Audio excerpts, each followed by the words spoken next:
লন্ডনের অভিজাত হোটেলে মুখোমুখি হলেন ডক্টর মোহাম্মদ ইউনূস ও তারেক রহমান। নির্বাচন সংস্কার আর দেশে ফেরা সবকিছুর উত্তর লুকিয়ে এই বৈঠকে কি হলো আলোচনায়, চলুন জেনে নেই। আজকের আলোচনার বিষয় ডক্টর ইউনূস ও তারেক রহমানের মধ্যকার বহুল প্রতীক্ষিত বৈঠক। এই বৈঠক ঘিরে উত্তাল বাংলাদেশের রাজনীতি।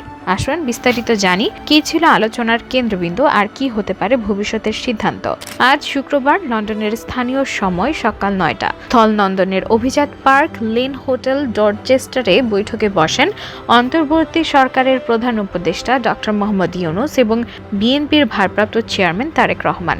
তারেক রহমান সকাল ৮টায় বাসা থেকে রওনা হন। তার সঙ্গে ছিলেন বিএনপির দুই শীর্ষ নেতা আমির খসরু মাহমুদ চৌধুরী ও হুমায়ুন কবির। বৈঠকের বিষয় নিশ্চিত করেছেন বিএনপি মিডিয়া সেলের আহ্বায়ক মওদুদ হোসেন আলমগীর পাভেল। কি নিয়ে হলো আলোচনা?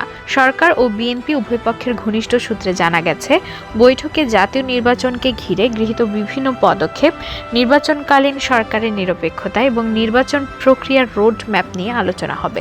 ডক্টর ইউনূসের পক্ষ থেকে সংস্কার, বিচার ও নির্বাচন বিষয়ে আলোচনার প্রস্তাব আসতে পারে। অন্যদিকে তারেক রহমান মূলত নির্বাচন ও প্রশাসনিক কাঠামো সংক্রান্ত বিষয়গুলোকেই গুরুত্ব দিবে বলে ধারণা করা হচ্ছে।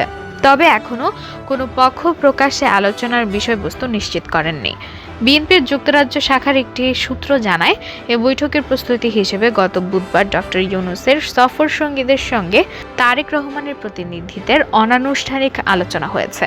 এমনকি গত বৃহস্পতিবারও বিএনপির প্রতিনিধি সরকারের এক প্রতিনিধির সঙ্গে দেখা করেন বলে জানিয়েছেন প্রেস সচিব শফিকুল আলম।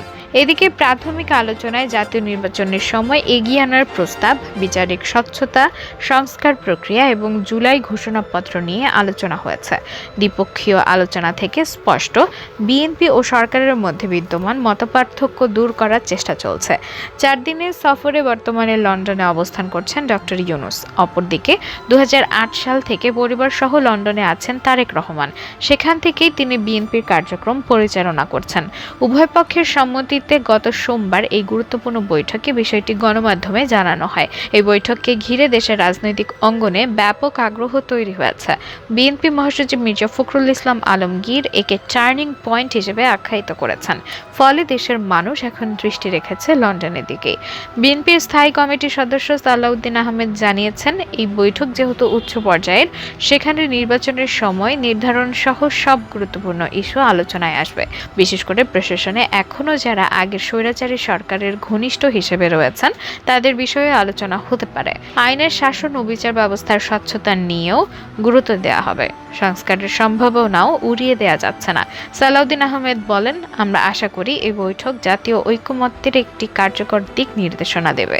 শুধু বিএনপি নয়, এই জাতিই প্রত্যাশা। বিএনপির স্থায়ী কমিটির সর্বশেষ বৈঠকে সিদ্ধান্ত হয়, ডক্টর ইউনূসের সঙ্গে আলোচনা বিষয়ক পূর্ণ দায়িত্ব তারেক রহমানই বহন করবেন। নির্বাচন ঠিক কবে হবে?